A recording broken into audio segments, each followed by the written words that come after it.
Pemirsa, warga desa Bedaro, Kecamatan Muko-Muko, Batin 7, Kabupaten Bungo, Jambi berunjuk rasa di kantor desa atau Rio Bedaro menuntut agar kepala desa membagikan rata dana bantuan langsung tunai dana desa. Masa yang datang kebanyakan ibu rumah tangga.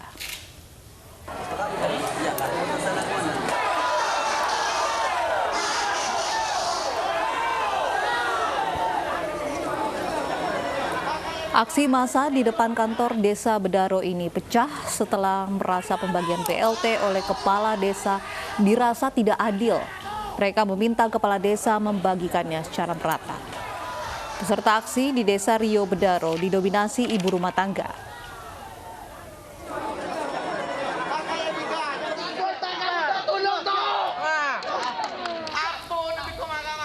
Warga berteriak-teriak agar hak-hak mereka diperhatikan kepala desa. Seorang perangkat desa diamankan polisi untuk mencegah pecahnya keributan yang di tengah aksi yang mulai memanas. Kami minta hak kami.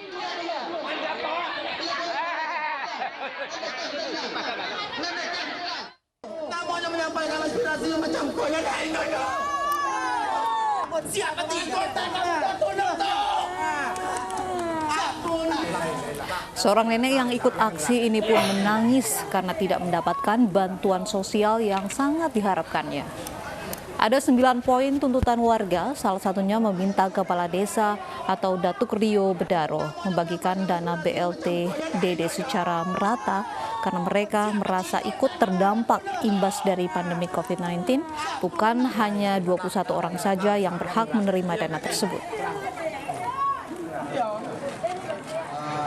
Pendapat artinya penyampaian masyarakat di depan kantor Rio, ternyata dari berbagai tuntutan yang terdiri dari 9 tuntutan kami menganggap tidak diindahkan sebagai apa. Artinya memang begitulah keadaan kami yang di musim ini, memang payah. Agak miris gitu, Bang. Agak miris gitu. Tadi belum kami tidak bisa menetapkan. Sudah coba kami tahu bahwasanya untuk menetapkan keputusan musyawarah yang sudah kami tetapkan, pasti itu sudah masih minta persetujuan dari BPK, BPKP. Kami sudah konsultasi. Ini kan sudah akhir. Gelombang pertama tidak jadi masalah, yang kedua tidak masalah, ini yang ketiga tidak ada masalah. Dan mungkin kami merubah tanpa musyawarah, tidak bisa kami tanda.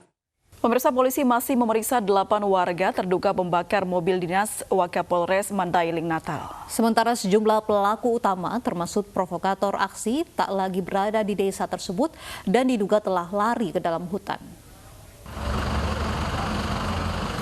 Ratusan personel kepolisian menyisir desa Mumpang Julu, Mandailing Natal, Sumatera Utara untuk mencari sekaligus menangkap pelaku aksi demo anarkis tuntut BLT yang berujung bentrok hingga pembakaran mobil dinas Wakapolres Mandailing Natal.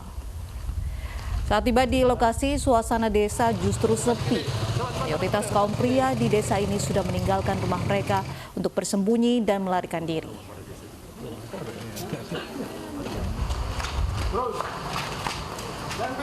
Setelah menyisir selama kurang lebih 2 jam, 8 orang warga berhasil diamankan dan langsung dibawa ke Satuan Reskrim Polres Mandailing Natal.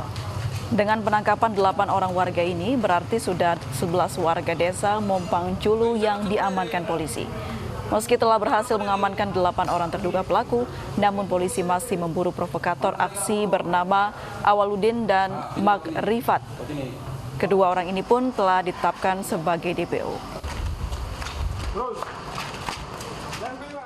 Kami menghimbau untuk saudara AW, LMG agar menyerahkan diri kepada polisian sebagaimana sudah kami bangun komunikasi kepada para tokoh sebelumnya supaya menyerahkan diri. Namun sampai saat ini yang bersangkutan belum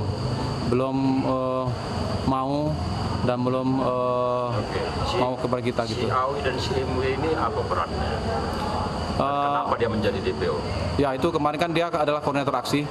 Jadi itu nanti akan kita dalami tentang perannya di sana. Kemudian situasi di Mampang.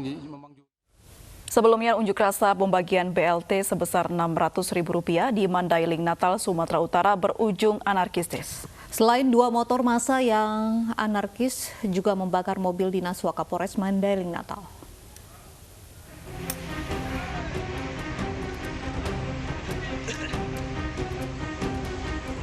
Unjuk rasa terkait pembagian BLT sebesar Rp600.000 di Mandailing, Natal, Sumatera Utara berujung anarkis pada Senin 29 Juni 2020 lalu. Dalam peristiwa ini, pengunjuk rasa membakar 2 unit mobil dan 1 sepeda motor anggota polisi serta Wakapolres Mandailing, Natal. Usai kejadian, polisi terus menyelidiki pelaku pembakaran kendaraan. Sementara itu, Polda Sumatera Utara mengirim pasukan tambahan ke Polres Mandailing, Natal untuk membantu pengamanan serta penyelidikan. Selain itu, polisi juga memastikan kepala desa pengelola BLT telah mengundurkan diri. Para pelaku yang ditangkap polisi diduga provokator dan eksekutor aksi anarkis. Sementara itu, warga menolak penangkapan 3 warga Mompang Julu terkait demo anarkis berujung pembakaran mobil dinas Wakapolres Mandailing, Natal Senin lalu. Tim Liputan iNews melaporkan.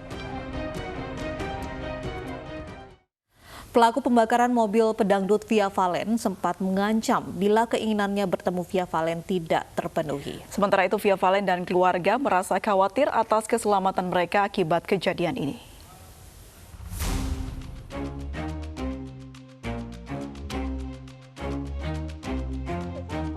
Kasus pembakaran mobil pedangdut Via Valen meninggalkan trauma bagi keluarga dan korban.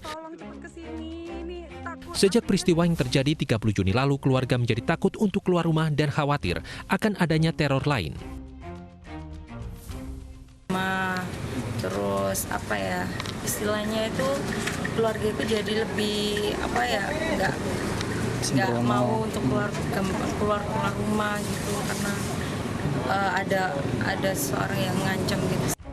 Terlebih dari keterangan saksi, pelaku sempat menyatakan rencana dan ancaman bila keinginannya menemui Via Valen tidak terpenuhi. Katanya, aku minta hakku Pak, Bang. Apa? Udah ada aja. Kalau aku dikasih, aku ya pergi. Kalau nggak dikasih, lihat aja nanti. Jangan gitulah Bang, aku. Dan dia sempat ngomong mengancam gitu. Iya. Terkait kasus ini, polisi telah menetapkan PJ pelaku pembakaran mobil sebagai tersangka. Dari hasil interogasi, pelaku mengaku sebagai penggemar fanatik Via Valen. Aksinya dipicu rasa sakit hati karena ditolak bertemu sang bintang pujaan, ditambah perlakuan kurang simpatik yang didapat dari penghuni rumah. Akibat perbuatannya, pelaku terancam pidana 12 tahun penjara. Dari Sidoarjo, Jawa Timur, Yoyo Agusta, iNews melaporkan.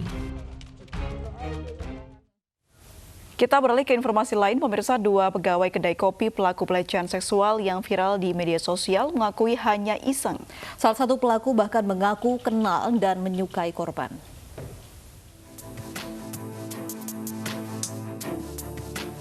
Polres Jakarta Utara menetapkan seorang tersangka berinisial DD, 22 tahun dalam kasus asusila di salah satu gerai kopi ternama.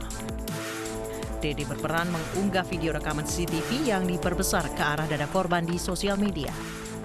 Tersangka Dede merupakan pegawai kedai kopi dengan pekerjaan sebagai peracik kopi atau barista. Sementara seorang pegawai lainnya berinisial KH yang memperbesar gambar CCTV masih berstatus saksi. Dalam pemeriksaan di Polres Metro Jakarta Utara, KH mengaku kenal dan menaruh perasaan suka kepada korban yang berinisial VA. KH ada dalam video tersebut. KH yang bertugas pada saat itu di dalam video tersebut dibenarkan bahwa dia yang melakukan zoom terhadap video CCTV tersebut. Ya, namun dalam hal ini kita berbicara yang membuat kemudian yang mengupload itu adalah tersangka DD. Sehingga sampai dengan saat ini untuk peran KH statusnya masih sebagai saksi sambil menunggu proses penyidikan lebih lanjut. Hanya merupakan keisengan dari tersangka DD yang mencoba menggoda tersangka KH dengan saksi KH yang pada saat itu ada kenalannya, yakni saudari VA yang datang ke kedai tersebut. Pihak kedai kopi telah memberi sanksi kepada Dede dan KH. saksi KH yang telah bekerja selama 3 tahun dan tersangka DD yang sudah bekerja selama 1 tahun telah dipecat. Dalam kasus asusila ini, tersangka DD dijerat pasal berlapis tentang informasi transaksi elektronik dengan ancaman hukuman 6 tahun penjara. Tim Liputan iNews melaporkan. Seorang satpam perumahan di kawasan Pengedangan di Kabupaten Tangerang ditangkap polisi setelah melakukan pencabulan terhadap seorang anak kecil. Dalam melancarkan aksinya, pelaku mengiming-imingi korban untuk datang ke rumah kontrakan pelaku untuk bermain PlayStation.